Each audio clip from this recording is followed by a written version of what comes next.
In this tutorial, I'll show you guys how to install live server in Visual Studio Code. I will also show you how to uninstall live server. Right now, I don't have live server here, so I'm going to install it. Go to extensions, type here live server. We can see here the live server extension. Click on install. Now the live server extension has been installed.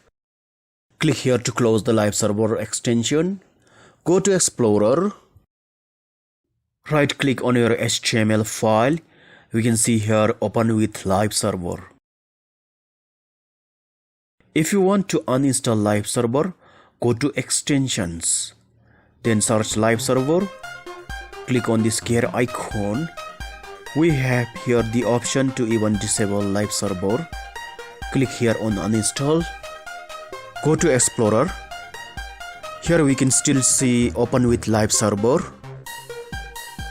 So we have to close our Visual Studio Code. Once we relaunch our Visual Studio Code, open with live server will disappear. That's it. Thanks for watching and stay technically sound.